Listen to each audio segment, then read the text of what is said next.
Scammel. Sú gán bán scammel lechreachta an gnach an os breachta celte. Mulíon rihim an lei túr ceú fé chaip scammel. Níl chonair cnitáil sugarlíní bána ghordamis spéide. Clothir nos clúr, cumulus nos crican. Iata nos cortín, ina bhreatach isciúil hecht an trán hóna.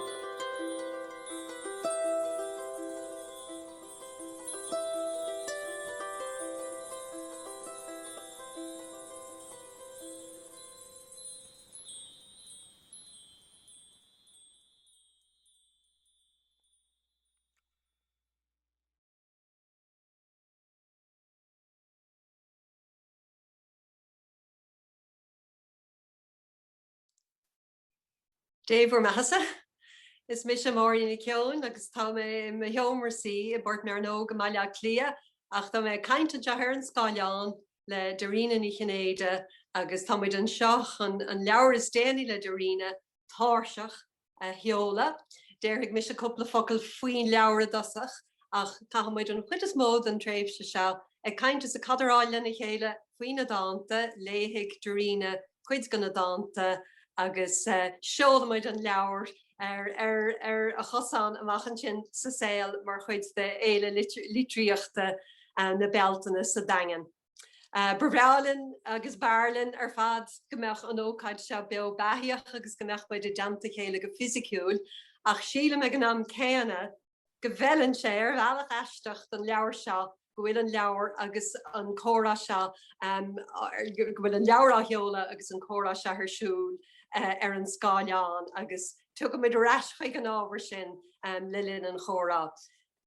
Is ábhar ceúirtha I gcónaí leabhar nua le aon duine dar go filí eáileach teacht agus go háirithe leabhar le Dairena tá na leabhartha á bhailsiú cé go rialta agus go seasta le riomhá blianta nuas san is agus is ionintach an rud an ceann is déanaí eáil arís uathaí.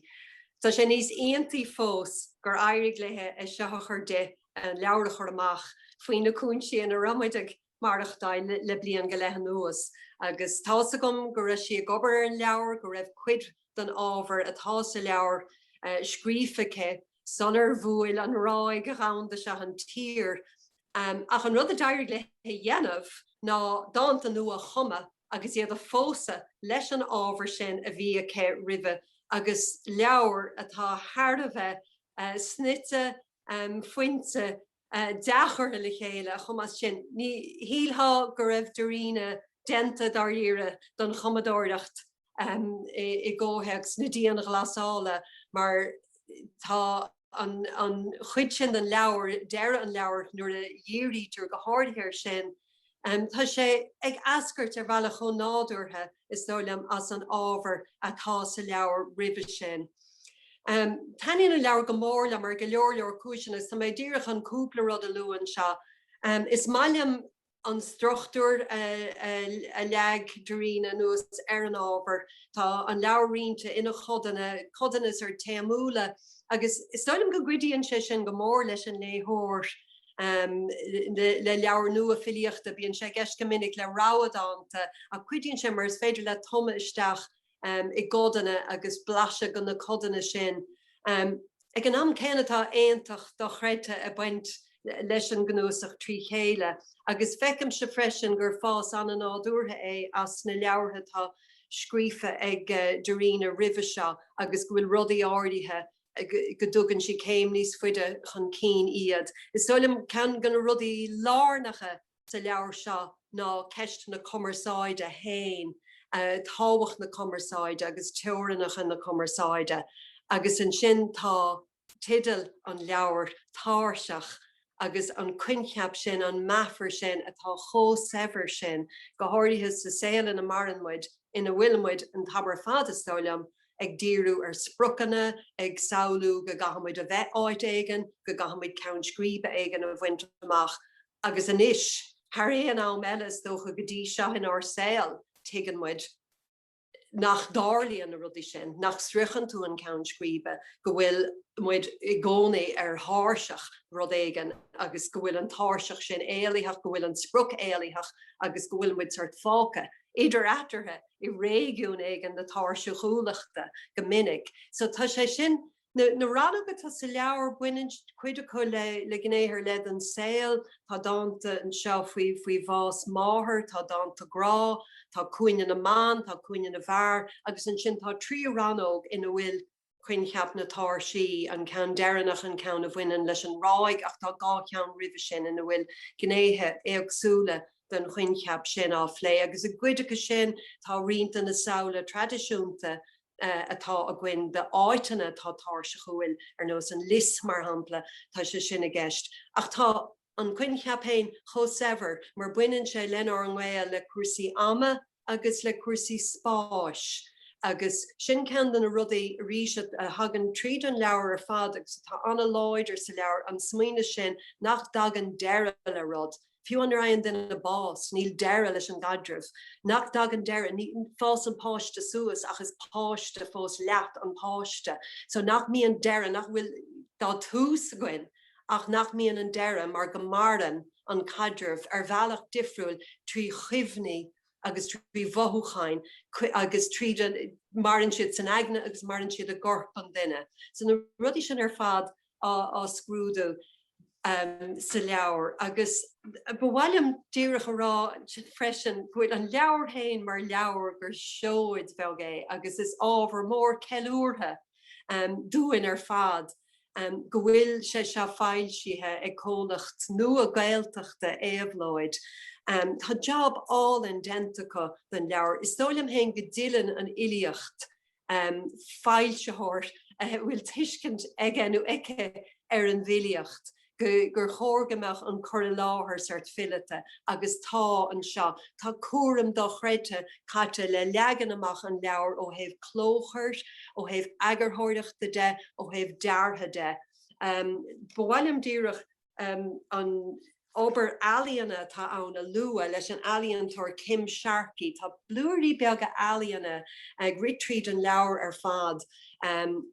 Atá ionintach feúnach is tOllamh de bheanama an leabhar níl siad tebi amachchas amach tá sort fíortha agus rudí le feiceáil an détá iad a phlé an ta pein détá breanhar mar haspántas agus tOllamh go gcuireann siad go mór leis an air tá siad ciúin agus cail chúiseach an sin imime na filíochta ach tá siad filite iad hain agus an talíontóir céanna rinne clúdach agus fiú an ar a bhhuineann tú forchlúdach an leabhar fecinn tú clúdach crua atá chothálinn céanna le híomhá álinn an sin chomá.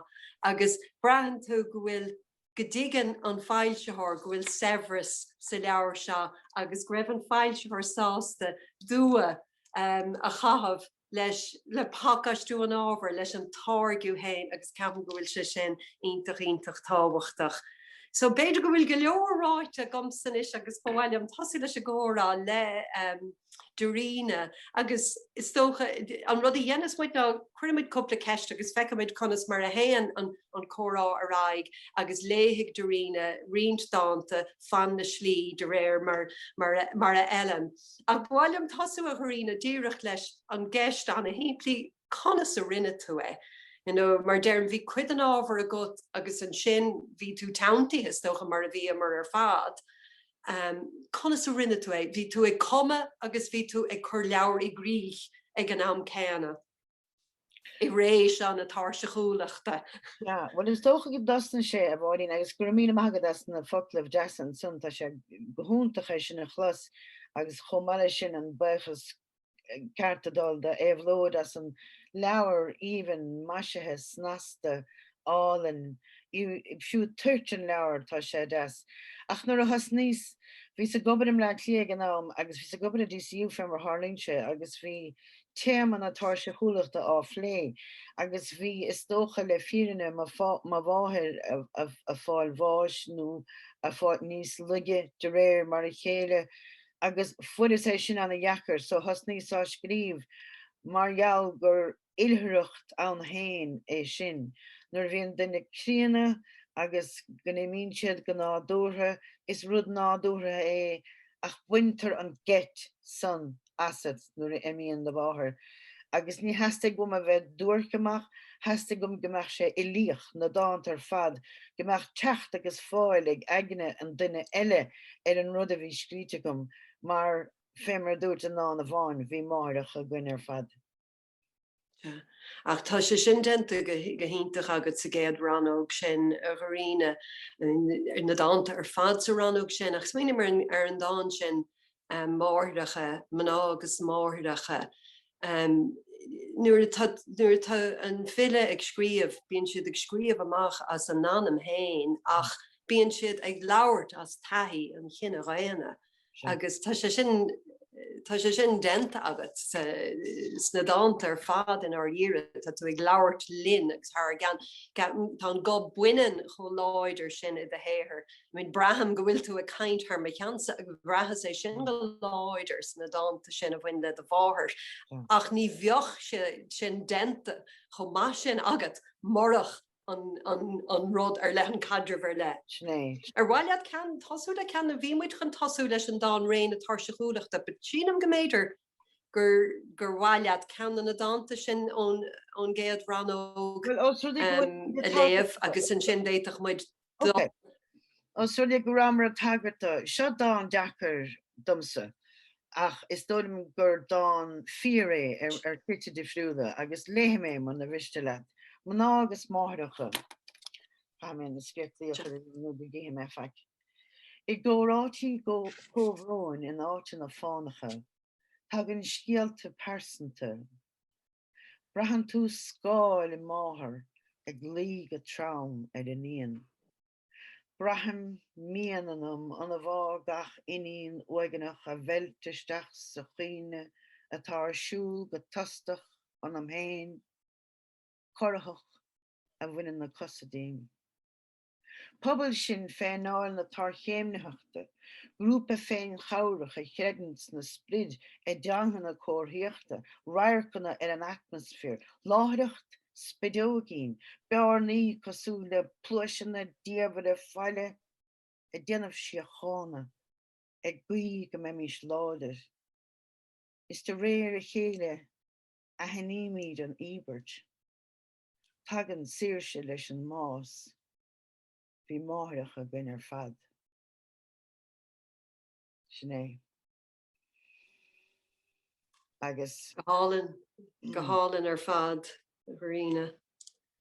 Ar bhailead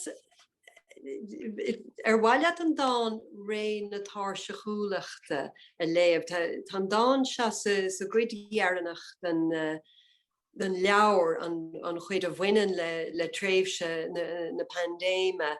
Ar bhealach is dán é beidir a chuimsíon agus an sin déiteach muid dul siar go dtí an tús agus go na ranóg eile. Cinnte. Bhí sé seo scríte tumhte i lár na pandéime. Agus mar ní agrísta chead ceist an rudí Guinness ná. Bhí suasam le lia agus bhí gom gur bhar le an tarlathe agus chána bhaile agus bhí de anna eisteach ar an dréin agus bhí srá tá séansa a gathrú is ní hiigeméide. Agus dúirtlam hénig an taintlí gur féidir lim sa ghád siad seo ná scríobh siad tríd. Agus scrís na héan lá, sin éon sais chur chuige bhí a gom. Cuidice a chahas bhuam ach cuideile atá le feiscin sa leabharsa, agus buineann sé seo leis an ré ina rámar am reachtainta na bhfuil míide go reachtaint ré na tairsachúlaachta. Ís na technoliaachta, lúbanna úra cumarsáide, cnaipí an náid caidirh, baríocha ar gnigne telke ón scáileán go gort na garad. Fráman na hifiige, tain gan láithreacht, tang an nó colline le fisrú agus le chlárú, ní fistún an tauchaí rón. Tá tácht leis an debíocht, I bhrásí dáin, cúntas ar linne á hafada ag méir ada an bhéir chláir, Síthe a bhaint smút a smuointe, idir seoirí ag cuma teanga nó de chruachás ar linne. Stairithe is stúr políocht na Tairseachúlachta mar a bheith cart gan capal bán ach dar dán ua I bríoch. Ag scananánú ar scíle as a bheith sláintúil nó míthláintúil. Se an dá sin bhealach déanaan sé sort frámúir an gnuasach se trí chéile a ghuiríne an dá áirithe sin. Ach tá na dánta tá agat sa ranóg dánta grá.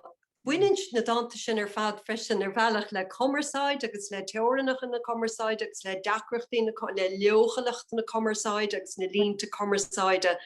Dá bhrí sin bhéidir bhealach nuair a hála na dúláin bhreise seo a bhaineann in ar saolann is nílánach gur bhfuil sé níos déine ná mar a bhí ach go ramuid ag dul sa tro sin bhéidir ar aonós. Tá ag smaoineh ar an dán sin atá agat brise crís a nua ís ina bhfuil an technoliacht de gceist agus an bhfuil an technoliacht seán na commerceáide bhfuil sé ag cuidiúlinn nu an bhfuil sé ag crothú 5 an bhhad níos módúin in argcuid cadrih. Sníon cheist atá a chur sa dánta, Tá sé beganín tung an tíic mar tá sé grenúir margheallar a gúrum. Ach bhí sa gháil siar éigen me héin, agus bhí sa ddírig mar a bhí me gcónaí, ha me ddírig an saoil a hiiscin sí filíochta héin ar dúis, agus an sun go mar sé buinteach le éigen de bhd níos lehne, agus tuiscin fan déim bhí sa rá, tá míid go léir ar an Scáilán agus ar Tinders agus ar na rudís ar fad, bhfuil sé ná dúra, benéon táchaí. So an dán san ná brise crís an nuis agus túir mé féin. Líonn si ag léamh an ghortú atá folathe féin a gnúis macnamhach ar maas le pian. Ní cadamach le héad san nuis ap a bheith ábalta brise crí a aimsú is a chiimilt as. Blag don mrón lena chluas a dú tis na focan a bheith chó briste chríoch ná glachfar ach ne cnábhseáil síoch. Aithrí ar bhain airachas a bháin. Cé líanaan an folús ach ise féin aitheanta fada ag chórá leis na púcaí fé chealt inan béic ná liú éistín siad a podchréile a bhí an umláán a fíranne ag gló digiteach. Cuadín si rianta féin san atmosfér. Tar choradóracha ina póca. Go háin cliste a chuirí fé smacht. Ach tá hanam granta a mus a spás, ag gola gón, gan idirlíon, beag bean ar heicnolíocht. Léonn si siar ag léamh an ghortú, gan leis le fáil, ach scaoile leis. Sa ghráin nuaisiach, níl cadagan grí dul amú. Sin arás ar fad. Agus léiríonn sé gnéal a gona dánta freisin a choíine, agus sin an grán, déir nach saolítar do chuid filíochta le grán ach tá grán an. Bhíonn tú ag cléile rudaí atá trom, go minic trom chúiseach. Ach tá agus hanse sin go mór liom sa dá sin agus in náanta eile. Na tá ranóg agat an se bhfuil cúine na man mar hidal air agus cuidhá gan na dántan sin ag clé leis an muinenacht le cadtha eis le bheithe a bhean. Agus an rud seo is rís tá sé tag chun cín le déanaí is tócha agus muid faoi phríon agus gan ceadahain dul ag grúigadóirí agus mar sin an gael atá ag manáil in a gorp. Gur gael ag a minic a bhí an triblóideach a bhíon maná an a chriticúil an a éon chriticúil, bíonn siad ró haní, bíonn siad ró ráir, bíon rud éigen ró rud éigen an tamar fad. Ach tá dá ionintach agat an seo leis an tidal corp. Échan ar bhealach eile i gceist sin, agus sóil am gur cinnal ceúra an gorp ina chuid ligi agus ina chuid láidirchtaí bhhaile an cean sin a léamh na rud na rá. bhhaín tá léamh cartanta go ar sin in ismar. Sné bhí geiste go bhí sa pléile cuasaí an t-athrú aber menopause agus ru héad mar sin agus an gomhachar sé rum ná lá an enda na margheallar agus bhfuil mar chorp hénig athrú agus ná tuige mé. So has gom cean das a scríomh margheallar chorp. agus mar gimín se. Cho buinean le dalamh daisling iad gréige. Cho luafar le lúb a gahar gríomháin. Cho puhadach le chalíní gúne. Cho cnuasach le leon buinean. Cho gráver le lenán dílis. Cho ceann dána le hair ratha. Cho seasavach le carigéanar. Cho bog le criccan siada. Cho farsing le léirscáil anama. An goálan fad. Goálan fad. Rud a hehan liomsa faoin leabhar ná an rud thug mé an déanacht íaléir tá sé anna bhainean ach tugtar cheart den na fearmh agus táhacht na bhar saoil na man. Hehan an ranóg sin go mór liom cúin na bhar so am léir se an bháid leis an bhar a chomáile sin tá cuincheap sin atá agat an omláine agus an difriúlacht sin mar bhunús den omláine. Neadidir an bhfuil am a gin ceanna cosisiúd a léamh in ar bhhailiad ceanna cosisiúd a léamh ach is ní bhíon annach chuid dánta faoin gaidir vidir fear agus mná agus mar sin ach ní bhíon an éiri sin idir éachan ar cheist an bhráthardachais agus táhacht an bhráthar hean an dá sin go mór leom agus an tahananta sa thug sé don bhráthar. Le bhí a rá an sunna mar le tá an saoil mór gur duine an an absplach me mar bhean agus ná fuim pósta agus go bhfuil cardagam atá fian atá an os tref a hacaglum har na blianta ó hef tiismahóirecht ó hef cardas agus ní a nítar an réil an rud tá choirméocht inscinna annach tá chuidir an inscin chomá agus sa dá san bráidecha ví sa tuairt meas das na déine sin a thug takeíocht dom sa har na blianta. An léthe mé? Déan a ghríine le a hall. Okay. Ní minic a dearm siadas na fear, but, tarlaíonn sé. Bráthacham. Has siadú an ásáidúí mar arm cosanta, cordid luthe go raibh muínecha asta, seanna bhainte de stíl, na fear a haslathe ag garadas. Raidís rimpe is hasódís ina diaag, na bráthracha anama, seasavach, dílis, a dhin rudéigen omláin dá caidrih is an grinne. Gur míle maithag sin go hálinn ar fad.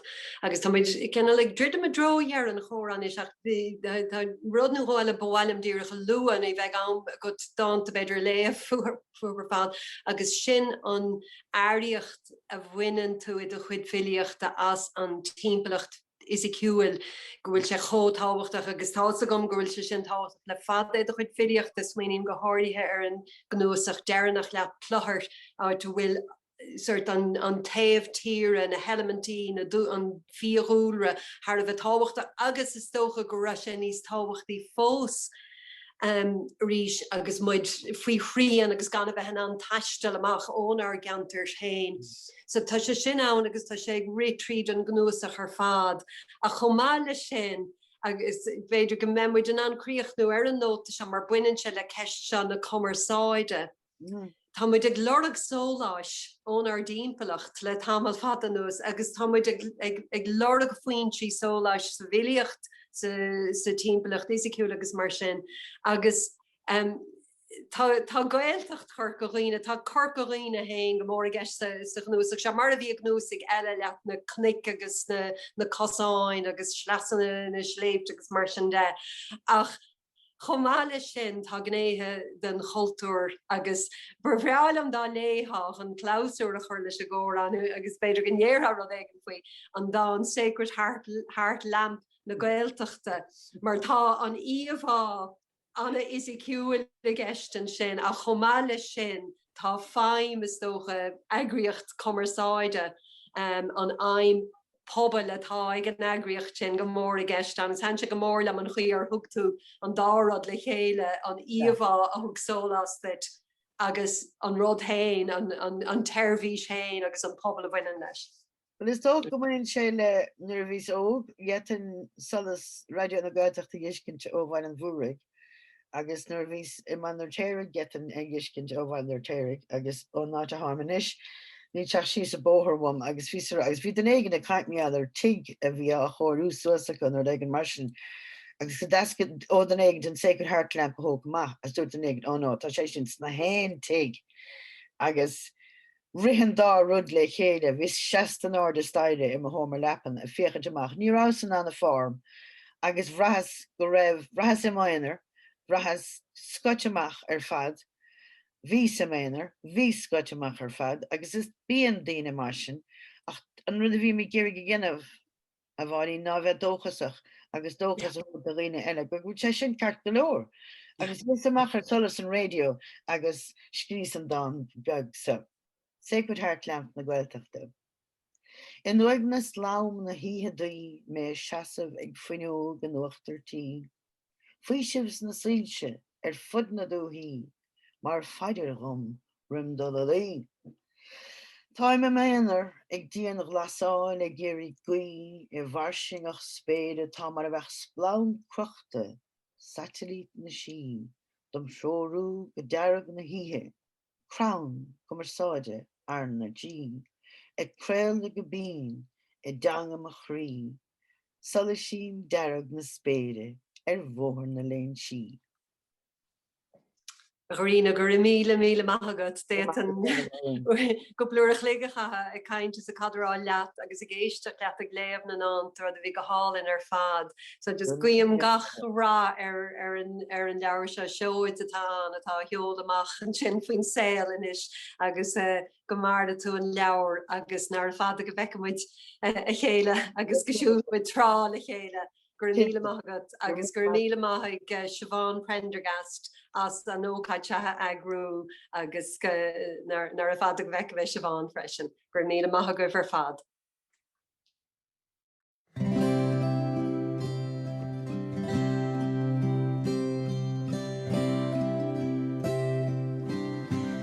Is tú an rúnaí cúlamh an graficheant an osla an bhradamh an ceol síos an air.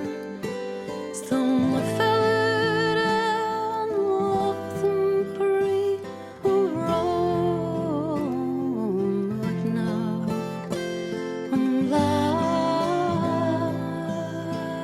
bhlasir an paint.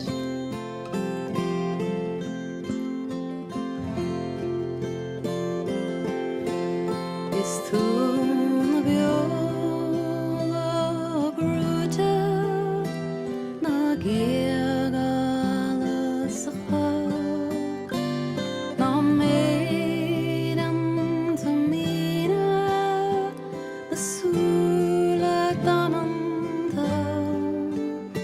Is tú sochar an leis tún tarcíide an rís a chúd an lístin